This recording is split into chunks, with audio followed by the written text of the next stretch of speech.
To our council members, Deputy Mayor Regina Angelo, Mary Ann Dickerson, who is not here this morning, Christine Bello, welcome, congratulations. Marge Bell, I did not see Marge Bell yet, but congratulations to Marge.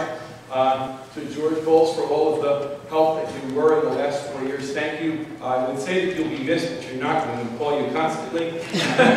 And to our city manager, Ms. Jean Ann McGrain, there has always got to be somebody, what I like to say, the captain of the ship, the person that runs it day to day. We have a very, very important and incredibly talented person in Ms. Jean Ann McGrain.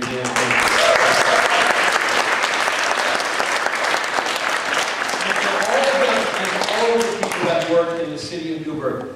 So many times you get an image that they're just people that go to work because it's their job and they can't wait to punch out. It is not the case. I was here yesterday afternoon at 4:30. There were people still working in the office. And I'm like, go home, it's okay, go home. No, I got a couple more things to finish before I end the day. That's the type of dedication we have with our city employees, and I thank them each and every day for what they do. We would not be doing what we're doing today without the employees of the city of Newburgh. So we're here today. It's 4 years since I was across the street at the Carpellas Museum and being sworn in for my first 4 years as mayor. Time went quickly, but not really that quickly. We've done a lot of things in 4 years. We've built a foundation of, I believe, trust, accountability, and vision for the future. And we've done that by taking it to the people. We've done it by going to the churches, going to the community groups, going to the neighborhood associations, making sure that everybody is involved in what we're doing in the future of this city. The stakeholders of the master plan that are now formed, that was just an idea some few years ago, is really the plan of where we go in the future. It can't be done by just the people that sit on this council. It can't be done by just the people that work in government. It has to be the whole city involved. And that's what makes this very exciting. But it's also in where this city not only can be, but as what we're seeing from around us, from the communities around us. What do they look for? What do they see in Newburgh? And each and every day, we're still kind of toyed with and troubled by the perception of Newburgh. It's what other people say, you haven't made the change, you haven't done it, it looks like you are, but you know, you constantly have to get that message out. Our role as public officials is to get that message out, to tell the people of this community that this is what our community is. The young people in this audience today are our community, are our city. And that's so important. We're going to work on that each and every day. So what do we do next? Well, there's no doubt that we're at a tipping point. There's no doubt that we're perfectly poised for where we should go in the future. But with no disrespect to other communities around us, we're very special in one very important way. We have this river, we have Stewart Airport, we have a Broadway corridor that connects the two. And in the transportation, in what can happen, and what's already here in the infrastructure, this is a very exciting time.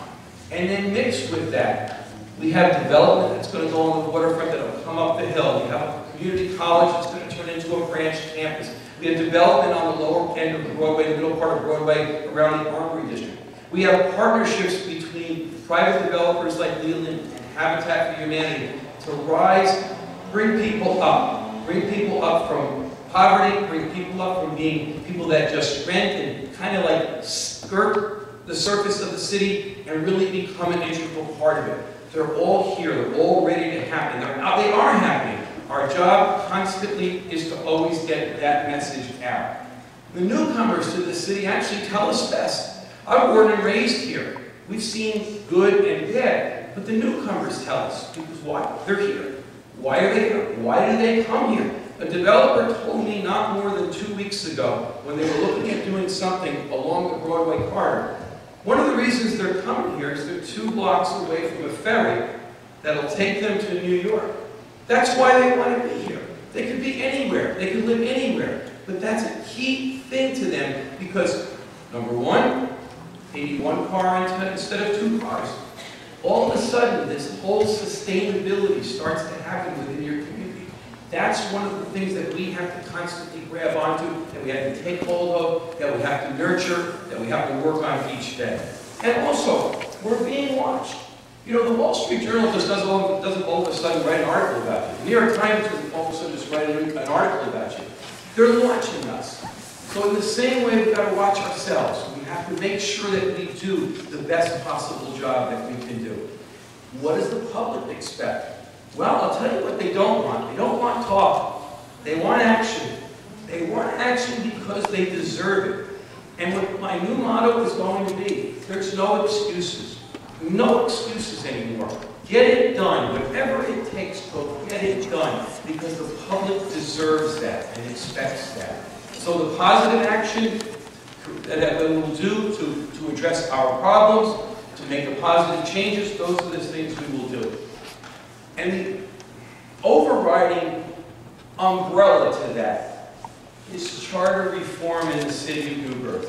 It sounds so technical and so blah, but it truly can be the mechanism to make sure that representation by everyone in this city happens in government. It really is the way to do it. And I will work my hardest to make sure that I succeed in getting that done in this coming year, because it is one of the most important things. Whenever we hear a negative comment, it's about, I'm not represented, I don't have a voice. Everyone in this city should have a voice in government, because by greater participation, everyone benefits. So I promise you that will be one of my goals for this year.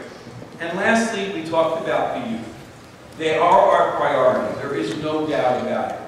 I see it each and every day. I see it in these two absolutely beautiful schools that have started in this city in these last 4 years. Nora Cronin, San Miguel, these are great kids. They really are great kids. And they have great parents and great teachers with them. It has nothing to separate our entire other education system, because I still think we have one of the best education systems of the whole area. But this is a little different. This is a little bit more of a one-on-one. This is a little bit more of what will get us, again, as we say, past that tipping point. So they are our future. But their involvement, their input, and their energy will help us reach our goals. That, I think, is also something very, very important. I look forward to working with everyone in this city to make just all of our promises come to reality, to make us proud of what we're doing, and to make future generations proud of what we did in this city. Thank you so much for coming. Enjoy the rest of this program.